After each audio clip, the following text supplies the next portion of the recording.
Welcome to the Top 200 podcast with your host, Herschel Ford.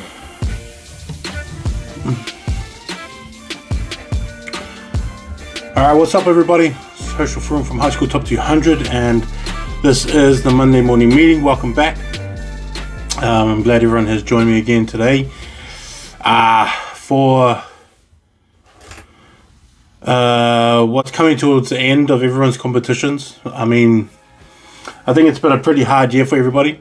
Everyone's kind of getting back on track, especially with COVID. Still disrupting some of the games because, some teams have had some delayed games that they've had to make up. And I guess this is kind of new territory. Maybe next year will be a bit better in terms of the way that, I guess, competitions are handled. Maybe how management is handled, I guess. And as we live through all these times, I guess it's kind of just one of those things that we would just probably get used to be honest. But still, I guess, take care of yourself. Make sure if you're sick, just stay home, cover your mouth, don't breathe on everybody, all that kind of stuff. But it's been a pretty good week. A lot of games to watch. Also with like the rain and stuff has been kind of one of those things that everybody's had to try and I guess play through. Even if your game wasn't raining, I guess your fields would have been affected, I think, especially down south. I was pretty gutted that the St. Bede's and Nelson College game wasn't on TV. I just don't think that they were able to push that to make that happen. But from what I've heard, there's like a lot of good feedback from the game for both teams. And with the Trust Bank Cup going back up to Nelson, which is like the Ranfurly Shield, I guess, for the South Island. I don't know why they have that and how long they've had it for while it's going, but because we've got the Moesca. But just like I've said before, and like I've talked about before, is that the Moesca doesn't get changed around a lot. And there's always like restrictions to how you can and can't win it and all, whatever. But I feel like the Moesca Cup rules should change because, I understand why they made the rules that way because they kind of wanted to make it look like the Ranfurly Shield. But at the same time, you have to have an interest in it, and kids are not around at school level enough or long enough to have some kind of interest in it and to develop that aura with what that trophy means, and when you hold it, how much that means. The only ones that know how, I guess, the meaning of it and how special it is the people that are holding it and the people that get to play, for it, I guess. Hamilton boys are the holders right now. Not a lot of people can beat them at home. I don't know who's like putting up their hand to sort of go, yeah, we'll play them and we'll beat them. But I think now that they have it, I think a lot of big teams should actually come to Hamilton and have a go at them instead of waiting for I guess someone from the Super 8 to beat them and then win it off them, because that's going to be kind of a long time. If Hamilton boys rugby, they don't lose at home a lot at all. And if you want that thing to move and have the, I guess the prestige of it, that's why I always think that like the Moesca Cup should come with some money. It should come with some benefits, or maybe it should come with like a scholarship or something. If you win it in that year, you get a scholarship that whoever owns the Moesca Cup. Which I don't know who actually owns the Moesca Cup, but they should have a scholarship, along with it, something like that, at least, or like some money that will pay for like travel or something like that. Because then why would the kids want to, what's the other incentive for it? Maybe they should like get together with Adidas or something like that, and then if you win it in that year, Adidas will give your team free boots or something like that. I don't know, something like that. Because then, why would kids want it? I guess for me, if high school top 200 was big enough and had enough money, I would do something, and I'd go, yeah, I'll put some money towards it, just so that we could get people wanting to play for it, I guess, because there's like no incentive, you know. Even myself, I haven't seen it myself a lot since I've been doing high school top 200. I mean, like, I've seen it at Hamilton Boys quite a bit, but then even as it travelled, because I think it went to Scots, it was at Hastings for a bit, went down to Christchurch for a bit. Nelson had it, I think. I guess Timaru had it, I think, or Stack. Someone like that. But I mean, seeing it and then also playing for it, or, you know, there should be something else attached to it so that kids can have that extra incentive to want to win it, or that coaches want to go to the holders and say, hey, can we play for the cup, or can you put us down as one of the teams that will come and challenge you for the cup? Because you know, we want, I mean, even me personally, because I love first team rugby and what this can do, but I'd hope that a lot of schools would jump on board and go, you know, like, we want to play for it, and then we'll get extra, I guess we'll pick up extra new matchups, you know, for that we get to see. Because I mean, you know, I want to see Hamilton Boys and Southland play, or Otago, or, you know, John McGlashan or someone like that. I would like to see Nelson come up and play, or you know, St. Bede's or Christchurch, you know, teams like that. I want to see Scots College come up and have a go, or Silverstream have a go at them, and even Auckland. You know, they play Auckland Grammar every year, but they don't play St. Kentigern's every year. They don't play Sacred Heart every year. They don't play St. Peter's or De La Salle, or you know, they play Westlake. I guess for the past few years they've been playing them. But why doesn't Whangarei Boys come down? You know, I mean, just get more teams to come and play them. You know, Fielding should come up and play Hamilton Boys. You know, everyone should just have a go at it. But I mean,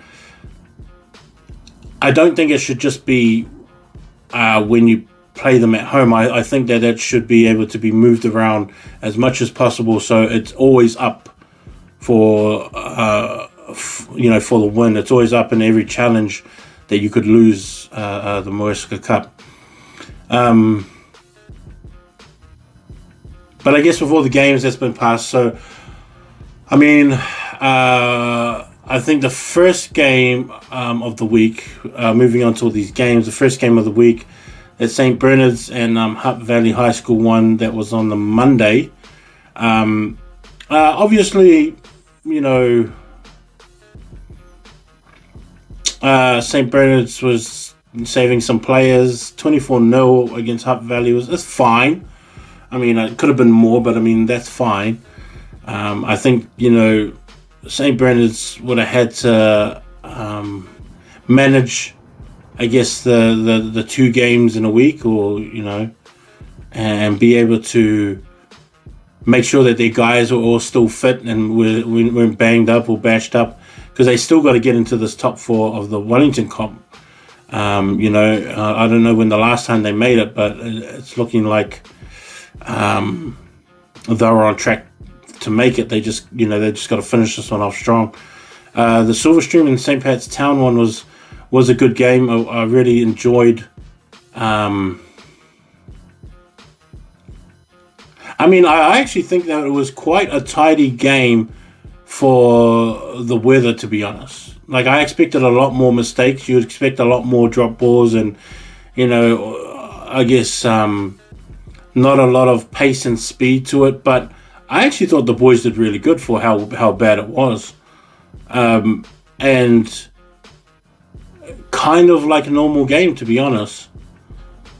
And honestly, I didn't think Silverstream would lose. I thought Silverstream sort of had it, you know. Even when the time was running down, I kind of thought that, you know, E-Man was going to do something. I thought, you know, Sinelia was going to do something. I kind of, looked at the back line and thought, or maybe something, will open up. But Town did really, really well to hold out that kind of team and to hold out the way that they did. I think that,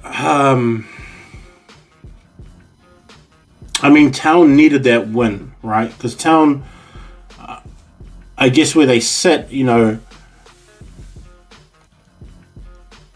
they've just made it easier for themselves. They made it easier for themselves. Silverstream didn't need the points. Points is the other side of it. The pride of winning against Town, because I actually think Stream and Town rivalry is one of the better ones in the country. Everyone looks at Auckland Grammar and Kings, but I was just like, I actually think Silverstream and Town is a better rivalry. I think there's a lot more to it at Silverstream and Town than that. But Silverstream did not need the points. It's not vital that they have the points. But Town, on the other hand, they've just given themselves a chance to pretty much stay in that top 3 and not lose their spot by winning that game. And they've only got Hibs next week, and so Hibs is another team that's fighting to get into that top 4 and could make it as well. They're ahead of Scots and Rongotai in terms of points, both them and St. Bernard. So it's that could be a new one to that top 4 look if one of those two teams made it, and then Rongotai and Scots didn't. That would be pretty strange, but I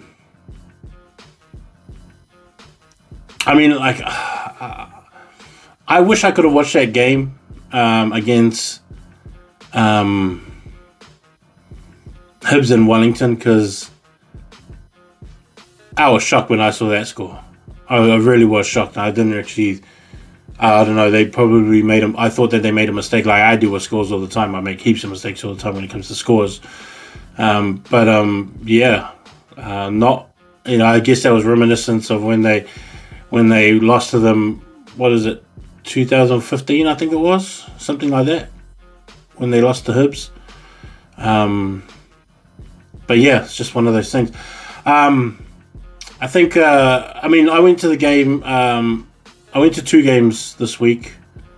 I was supposed to go down to Taupo, but it was just too rainy and wet and windy going down there, so I thought I'd be careful. But Wesley winning 64-10 against Rathkill, to me, that's not really a surprise. I think the worst thing is that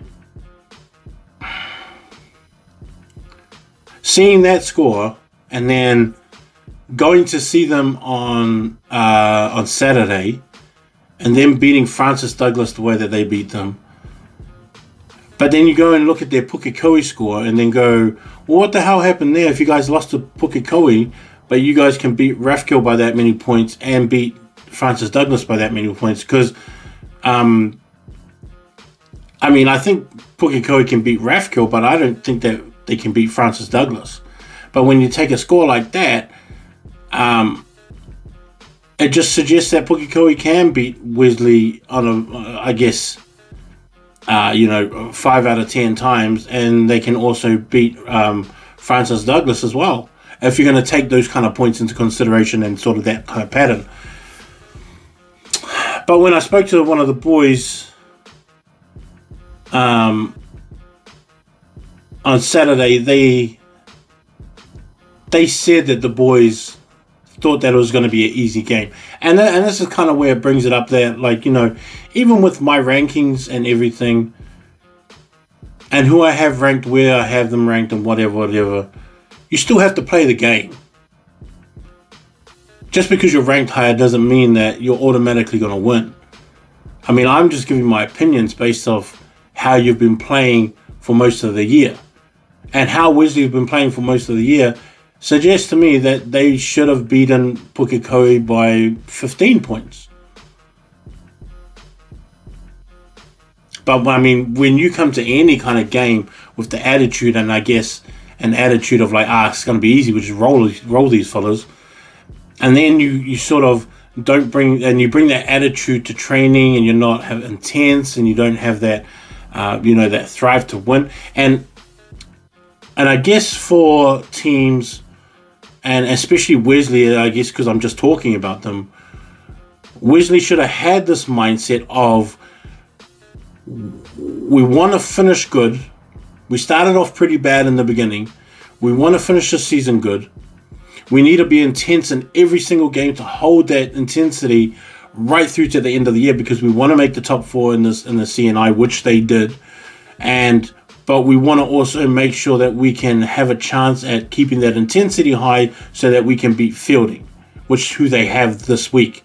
But then when you have a loss like Pukekohe on your list just a few weeks back, and then you have to go into a game like Fielding High School, like that's not the kind of attitude that you want your players to have. And I've said this many times before, and the older guys that watch my page and follow my page know that the Wesley that we're used to seeing, the Wesley that we're kind of accustomed to, are the ones that bring the intensity and the pain and the physicality and all that kind of stuff. And so to see a Wesley team like we have seen in the past few years now is really strange to us, and is really uncommon for what we're used to. Now, Wesley's got some great players and a good young group of players that coming back next year, they are going to be a team to fear next year. But they got to also keep at a standard of, we got to make sure that we come to the training with the right attitude. We come into the season with the right attitude, with a goal in mind, and that's all we're focused on. And we're going to take every single game that we have, whether the team is good or not, and make sure that we work on ourselves to get better in every single game. And I'm not just talking about Wesley, I'm talking about every team that comes into the beginning of the season, is that everyone wants to have that strong hold of a goal and go, that's where we need to be.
Like I also have like a problem with teams having their main goal being to win their competition is their main goal.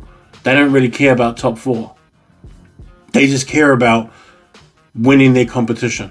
Not winning their competition first and then we'll concentrate on top 4, but just winning their competition. They don't, whatever happens in top 4, they're just like, whatever, it doesn't really matter to us. We just want to win like that. To me, that kind of thinking is terrible, because I always feel like if you want to be the best with everybody. Be the best in New Zealand. Don't just be the best in your region and then just go, if we make it, we make it. If we don't, we don't. I feel like that's kind of like a poor attitude to have and to take through. Like, I like these teams now that, like Hamilton boys have always has that, like everyone in the Super 8 always has this attitude of, no, we don't want to just win the Super 8. We're going to win the Super 8, then win the top 4. Auckland teams are starting to think like that now, where they're like, oh no, we don't just want to win the 1A. is that we want to win the 1A so that we can go on to the top 4. Whereas for a long time, even when I had started top 200, for a long time, even within that, like I think within the past maybe 7 years or so, they've actually cared about winning the whole thing. It hasn't just been a focus on the 1A. There's like, let's win this 1A and then we can go and win the top 4. Most teams didn't even care about that, and that was coming from different coaches and sports directors and principals that I would talk to that were in the 1A themselves, and they go, "Oh, no, we really just concentrate on winning the 1A. We think that's the big one. We think the big one is the 1A, not the national championship." Which was just like, oh, well, okay, it's kind of strange. It's almost like there was like this kind of, I guess, this arrogance of like, oh, no, we feel like this is the best competition, and if we win this, we're pretty much the best in New Zealand. I was like, oh, yeah, we'll see. It was like Hamilton has something to say about that. So there's like Christchurch boys and Nelson and Scots College and Rotorua boys. Hastings will have a problem with that too, which have the other teams from outside of Auckland have shown as well. It's just like, oh, okay, we'll see what happens. But I like this attitude that teams have that I've seen lately, where they're like, oh, no, we're just going to win our competition so that we have that chance to go through, because that's really what we want to do. Wesley's going to be like that, I hope, next year too, is that like with the young group of guys that they have back who are so talented and they've got so much upside to what their team could be next year. And I hope they take the summer off to go and train together as a team and have that connection as a team, because that Wesley team might be the start of what this rugby program needs to bring back,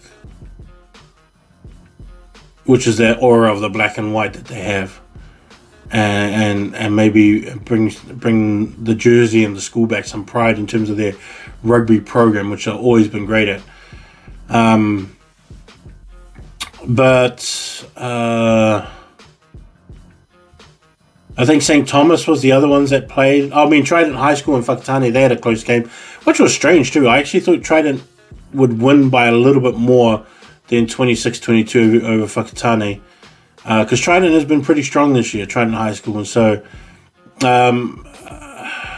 26 sounds like a Trident kind of level of scores, but maybe their defense, maybe they're keeping them at about 10 points is kind of what I was expecting in terms of their defense. St. Thomas played Aoraki combined on Friday, and they won 71-7. I think they had their ball. I think that's what it was. But they won that one, pretty easy. Hamilton boys won pretty easy over Gisborne, 59-0. St. John's, 46-10 over St. Paul's Collegiate. And then they do a replay of that this coming week again for the semi-finals. St. Peter's College and Sacred Heart. So St. Peter's and Sacred Heart. St. Peter's won, and that's great. But the problem I have with their win was that they didn't build up those. They didn't build up to get those points. And that's what I didn't like about it. And it was funny too, because like when you watch, like if you, I don't know if you're going to get a copy of the game, but if you watch the game, like I was watching from the sideline, what I saw was that St. Peter's had control over the game for the most of the part. They had the ball, but they weren't turning into tries, they were just turning into kicks. But the 2 tries that they got, one was an intercept, which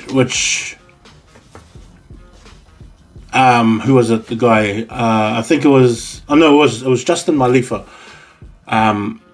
He's the one that just picked it out of nowhere, and he just came flying through. He took a gamble, and it worked.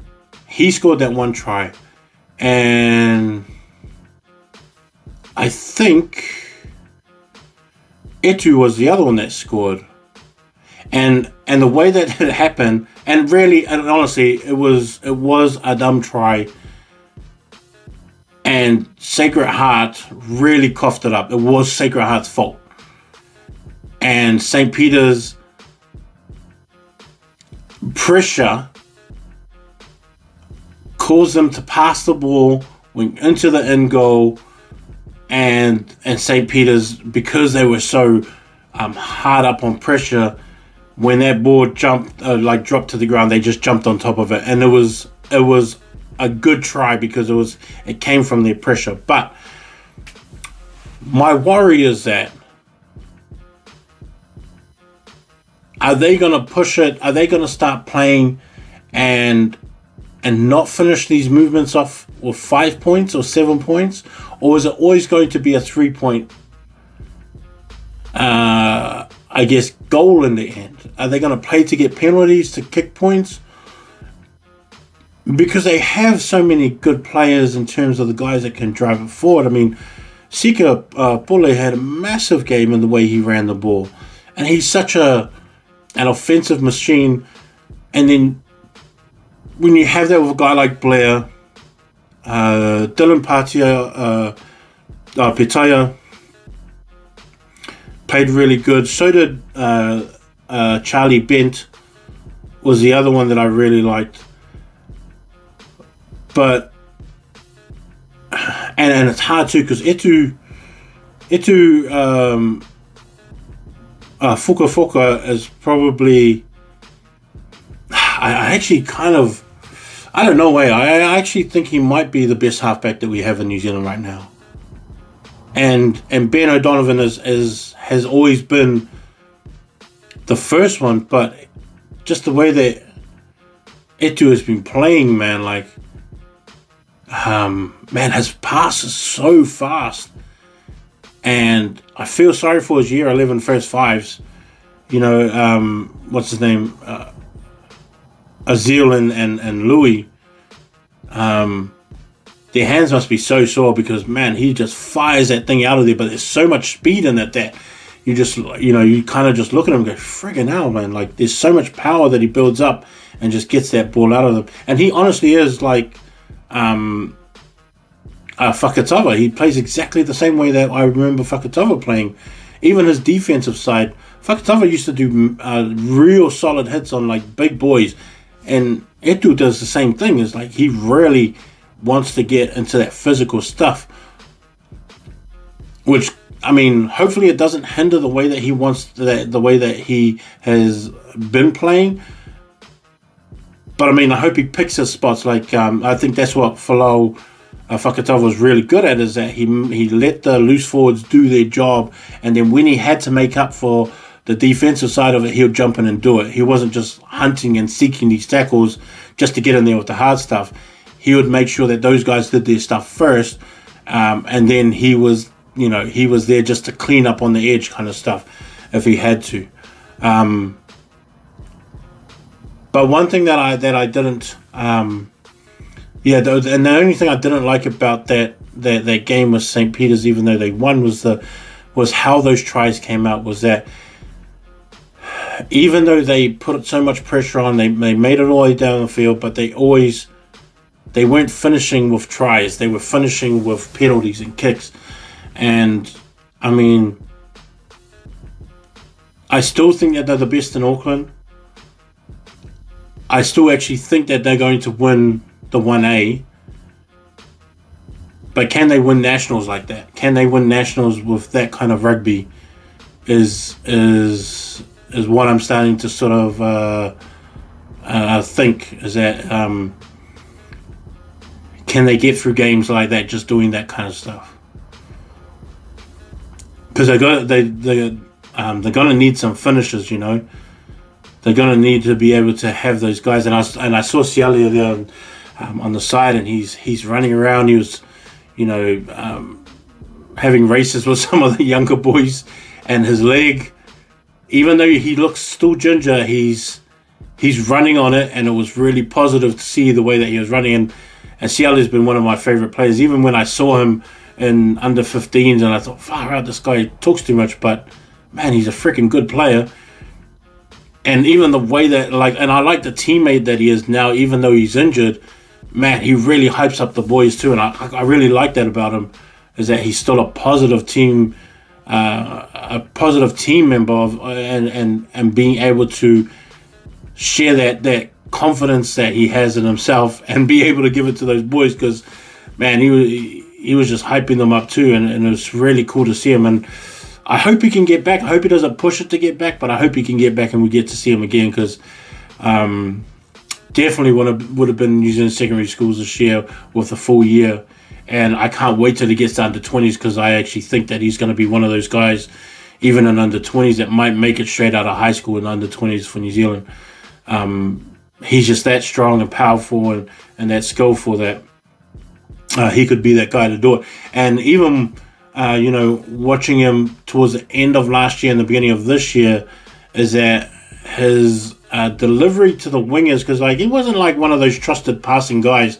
He used to try and take it himself, but man, after seeing him, the way he closed out last year and then the way that he began this year, even in preseason, he really was breaking the line and then looking for that support and setting up his wingers, which is kind of what you want every centre to do. You're not really expecting them to finish everything off, but you're expecting them to sort of find that outside edge, create that separation, and then create those openings where wingers can come in and get that little short ball off you and things like that. And he was exactly what New Zealand is kind of looking for when they look for their centres. And I just hope that we can see him back healthy and strong. But if not, I'll be keen to see him and see what he does with under 20s. That was kind of my thought, taking away thought from when I was watching the game. Is just it was cool that St. Peter's won.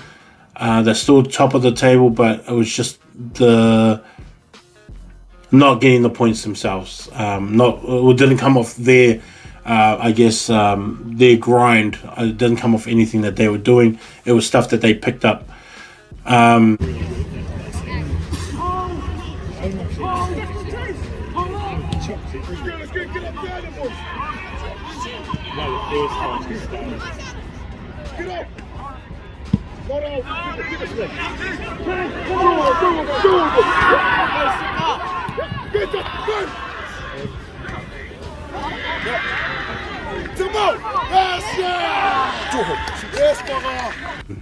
Hastings boys ones against Tauranga boys. I expected Tauranga to do a little bit more, but Hastings played as a full team. Everything that they did was just a full team. I don't know how long it takes for A1 to be back at hooker, but that young front row that they have has been playing really good too, and so they seem to have a really strong bench, which is going to be really important, I guess, for Hastings boys once it comes to top four and that, and hoping that they can get through. But we have a strong bench. They'll be strong. They have a good young strong bench, and then they'll be good for next year too, because they got a bunch of young guys that are going to be back as well. So Hastings will be one of those teams that you're going to have to watch out for. Rotorua as well. Man, Palmy just had the worst game, and Rotorua just capitalized on everything, and it should have been a lot more. And even the commentator said it too, with Bailey making three massive breaks, all of his own doing, and then it was just that last pass that he wasn't giving.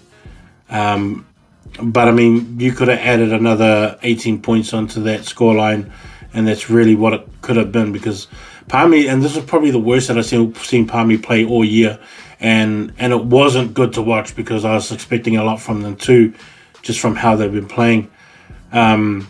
Fielding looked like they're back on track again. Whanganui Collegiate needed that win, but it just wasn't going to happen for them, eh? And without that win, they haven't been able to secure their spot in the top four, and so it's Wesley, St. John's, St. Paul's Collegiate, and Fielding in that top four for them. St. Bede's losing to Nelson. I hope I get to see that game somehow. The Kelson Mags game was another one that was kind of strange. I mean, I don't know. That's going to be a hard one. That Auckland competition coming down to the last one's real hard, and Mags just made it worse for themselves and trying to get their last spot, because there's a lot of mathematics, and they're going to need some heavenly help for that one. Christchurch boys putting up some big scores on Rangiora. Southland boys as well putting up a massive score. Westlake boys putting up a massive score. Westlake boys are so far ahead on their table too. Like they're not going to get caught. King's College had a good win against Dilworth School, and I thought Dilworth would do a lot better than that. I haven't watched the game yet. I'm going to watch it, but I thought that Dilworth would have done better than that. I really do, because Dilworth has been playing so good all year that 39-10 is not what I expected at all. So I'm going to watch the game later on and then see what that looks like. De La Salle won. St. Kennigan's won. I almost actually went to that St. Kennigan's Auckland Grammar game, but I think I chose the right game because that St. Peter's game was pretty mean. Manurewa won 55-10 over Rangitoto. Massey just won over Orewa. Orewa's kind of a strange school, eh? Like,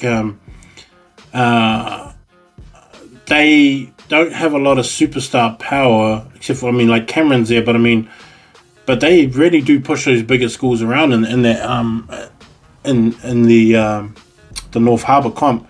Well, which is cool, because that's kind of what you want. You don't just want the same 4 or 5 teams, all the time. But Orewa's really pushing, and I don't know how many guys are coming back from that team for next year, but if there's a good bunch of them, that'll be pretty cool to see how far they will go. Whangarei boys needed that win, or actually both Rosmini and Whangarei were fighting for those same points, and only one of them was going to get it, and I think it's left down to them this week, and those two are actually fighting for the last spot in that top 4. Liston beating Tangaroa College, that was like a strange one to me too. I actually thought Tangaroa will blow them out.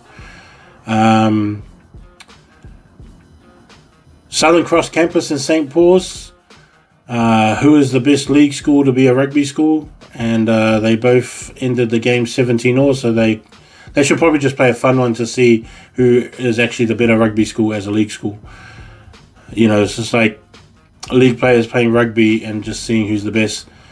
But man, both of them have so much good talent on their teams, and St. Paul's is actually becoming a better and better rugby school.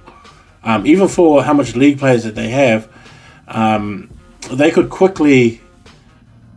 Actually, I can't really say that, man, because all of those guys in that 1B, especially in the top competition, who's playing for the cup, all of those teams just need a little bit of time and a little bit more coaching. Because Southern Cross have some mean talent in Southern Cross. And that was after I saw the Tamaki game. McLean's have some good... Otahu's always been really good at rugby. And, when I was at school, Otahu was always a 1A team and always one of those teams that were just pushing. But, something's happened. I don't know what's going on. But, and Botany Downs now... Howard, Botany Downs, and Tamaki College and McLean's, all 4 of those teams have in the past just really jumped up a level in talent, and I think the more that they do start pushing their way around in that 1B, and maybe starting up an academy would be like something for those schools, like a proper academy, led by some really good heads with a lot of rugby experience and things like that would be great. I know McLean's, their principal is a keen rugby guy and a great dude to be around too, and a great guy to work with as well. So, it'd be cool to see those 4 keep pushing on. The Central North Island, Wesley, Francis Douglas, and Wesley was winning at the breakdown. I can't believe how bad Francis Douglas played too. It was quite strange to see how bad they were actually on that day for the quality team that they have, and Wesley were just beating them at the breakdown every single time. Hauraki Plains getting a good win over Alfriston. Matamala College getting a good win. Pukekohe getting a good win as well. Cambridge winning over Fraser High School. This is in Waikato. Also, Te Awamutu College winning. Rototuna winning over Tokoro College. Rototuna is probably a school I want to go out to. And it's just out the other side. Like, if people don't know Hamilton, Rototuna is like this new area that's been built out there. And heaps of new houses going up out those ways. And Rototuna is quickly going to be a sports force in Hamilton. The more we get more of these guys moving down, a lot of people moving from Auckland and stuff down to Rototuna just before the opportunities down that way. And so, yeah, it's going to be pretty cool. Tikawiti getting a big win over Morrinsville. I think the Bay of Plenty had some good games too, with Western Heights winning over Te Taumata. Mount Maunganui winning against Taupo 38-10, which is such a surprise. John Paul College losing to Otumoetai College 53-12. I don't know, I kind of thought that should have been a bit closer. I didn't think 53 points from over John Paul. But yeah, I guess that's just the way it is.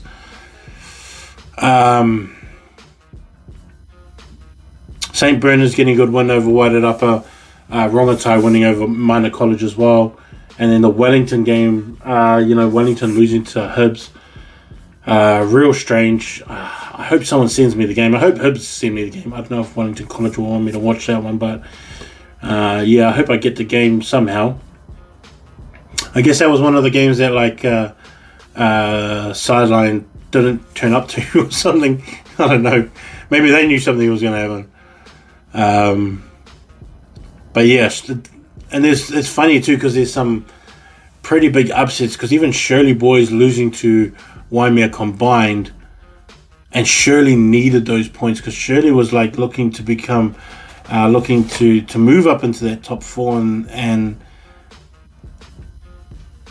if they had won, they certainly would have been there. But when they lost to Waimea, and maybe they had that same Wesley attitude where they're like, we're just gonna run these guys over because Waimea hasn't won a bunch of games this year at all. I think they've only won one. I think they've only won one. Well, they've won two now, I guess. But that was one of the ones.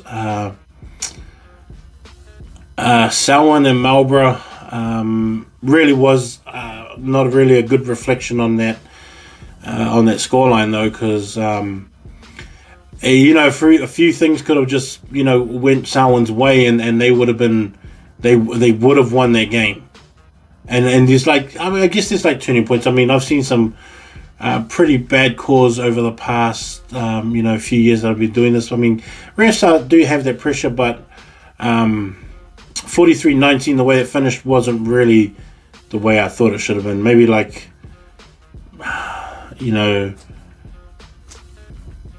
can't really say Selwyn would have won, but it should have been a lot closer to that 43.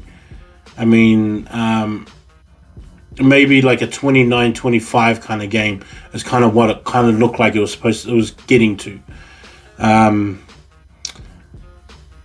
Stack beating Christ College 31-27, which makes that like a pretty interesting finish for that Myers Toyota. And then Otago boys coming back 36-12 over Kings High School, sort of like a reset of what it was, because Otago boys have had such a bad year this year in the way that I guess the disorganization and how they've changed so many times and whatever. But getting back to it, 36-12 is kind of what they're used to winning over Kings High School, even more sometimes. Tyree College versus Wakatupu. Wakatupu winning 43-6. That was not what I was expecting. Not at all. They should have been a lot closer than that. I don't know what happened with Tyree, but they must have fallen apart somewhere, because I thought they should have done better than that. St. Kevin's winning 27-24 over Otago boys, second 15. South Otago High School against Mount Aspiring. Mount Aspiring, got them in the end with that 27-21, which was like an either-or kind of game. you know, those two teams are pretty close. What we have left over, I guess in terms of the year.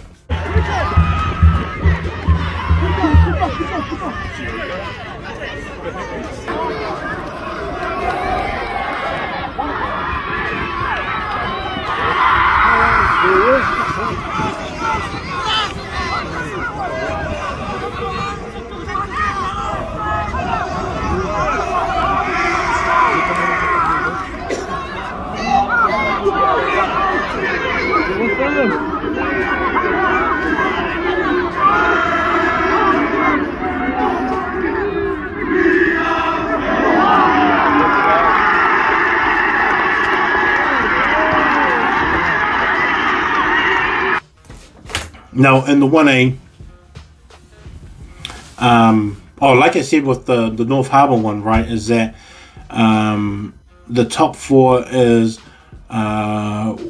Westlake, Manurewa, Massey, and then it goes Rosa, and then Rosmini, and then Whangarei Boys. And Rosmini's on 28, and Whangarei Boys is on 27. Whangarei Boys need a win as well as the bonus point. And Rosmini just need a win. Rosmini is playing Rangitoto, and Whangarei Boys is playing Takapuna. They both should win those games, but it's by how much and if they get bonus points. Rosmini's in the lead by a point. But if Whangarei can win and then win by a bonus point, they have a shot, I think. But I mean, like Rangi, I don't know, right? I don't know if Rangitoto can beat Rosmini, but if they can, then, you know, Whangarei is going to go through. And if, you know, Takapuna win that one, you know, it ends the year for Whangarei Boys.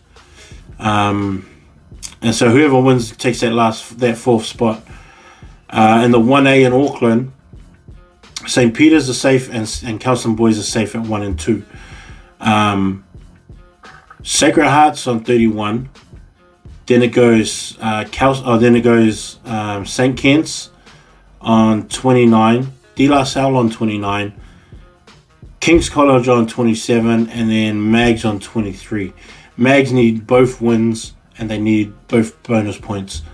But they're playing St. Peter's this week, and then they play Dilworth School. I don't think they're beating St. Peter's. That's my dad's old school, Mags, but they're not beating St. Peter's. Unless St. Peter's are going to go, hey, we're cool.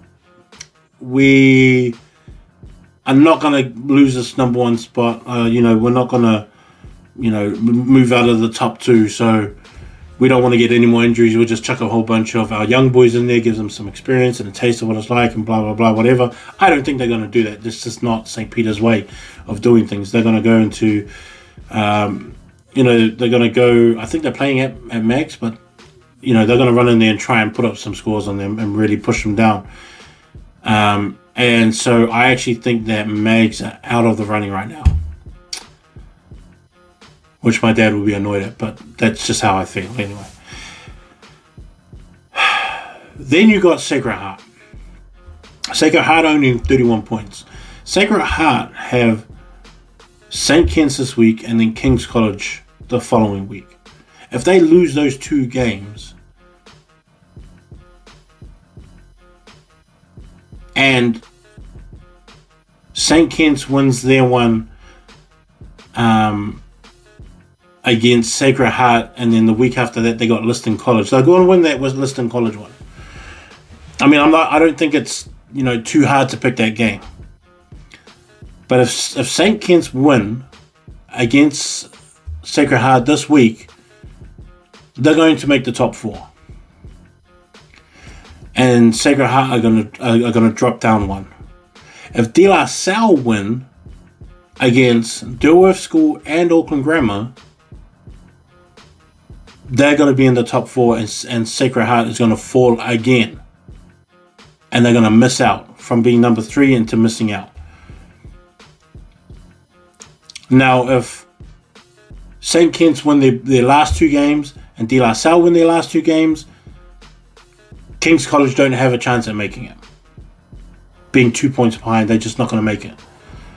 And King's College have to play Tangaro College, which I think they're going to win, and then they have to play Sacred Heart after that.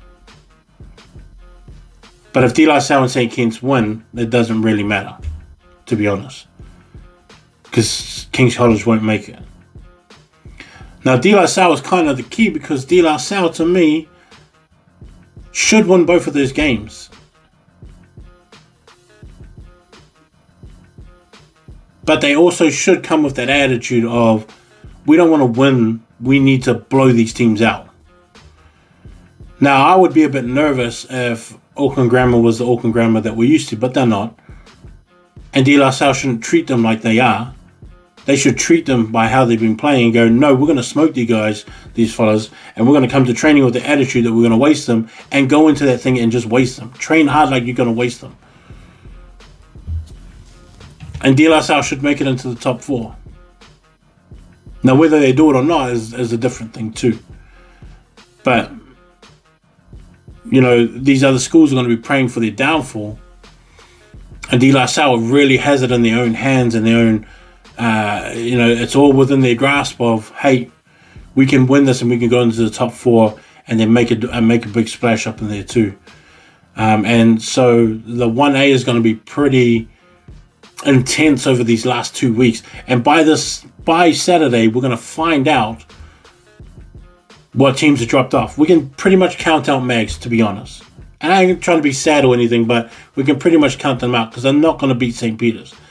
I don't think St. Peter's going to put in a young team and they're going to save some players. I think they're just going to win it because they want that home advantage kind of thing, and they want it easier, you know, easier for them in the semis. But it's the De La Salle situation, where De La Salle's actually the ones that actually make the difference between all of them. Say if De La Salle win those last 2 games, they're all good to go, to be honest. They need even just 1 bonus point from one of those games of getting 4 tries. Should be fine. Super 8 is pretty much sussed. Hamilton boys play Hastings. Hamilton boys are first, Hastings is second. Napier boys is third, Rotorua boys is fourth. Napier have no more games. Rotorua play New Plymouth boys, and Hastings play Hamilton.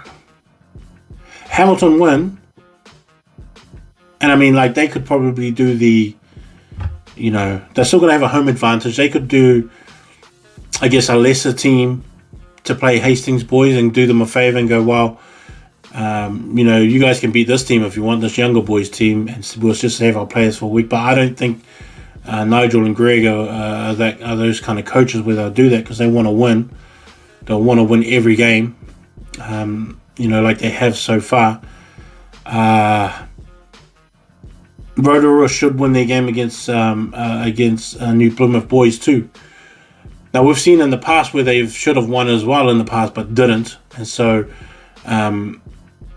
I don't know if that's going to replay again, but it shouldn't replay again. And Rotorua boys should have this game, you know, maybe like a 23-14 kind of game. It's not going to be a blowout or anything like that, but it should be a pretty close, tight game. But I see Rotorua still winning that game. So it depends on what Hamilton want to do. I think Hamilton are a better team. But it's whether they want to save the players. I don't think they will, because I just don't think that Nigel and Greg are like that. I don't think Ollie Mathis would want to do that. I don't think Peyton Spencer would want to do that. I don't even think Aki Tuivalala would want to do that. I think those boys all want to play. I think Will Martin wants to play. I think Brayton Legg wants to play. You know, I know both Liams would want to play hard out, and they wouldn't want to give up those things. Even Rangiwai would want to play. I don't think any of those boys like Brody and that want to sit on the side and give up a game just to stay fresh. I think they want to win all the games that they play this year. and go into that top 4. So I don't know how Hastings is going to do it, but Hastings have got to try and at least pull out a win or get some kind of bonus point out of this or something. But yeah, I don't know. It doesn't look good. It looks like it might be a Hamilton Boys Rotorua final, to be honest. CNI is already done, so St. John's and St. Paul's play again. And after that score from, just Saturday, the only positive St. Paul's have is that they know how to play, and they've got to be able to pick out the moments where they can actually get at St. John's and know where to slow them down. And all these boys know each other anyway, so it's not like they're unfamiliar with who these guys are. They all play reps together, so they're real familiar with everybody. But yeah, they just got to figure out their spots, I guess. And it's hard when you have St. John's being that St. John's team. But yeah. Fielding are going to be playing Wesley College, and Wesley College is going to travel down there. So it's going to be a hard one. I guess Wesley College has got to figure something out. I know Joey's going to be back at number 8 by then, and so those young boys are going to be pretty excited, and I want to see what Wesley can do and how they wake themselves up. Wellington, Streamer's already there at number 1. Wellington's there. Town is at 3rd. Now everyone's playing for that 4th spot. St. Bernard's is 4th right now. There goes St. Bernard's, Hibs, Rongotai and Scots.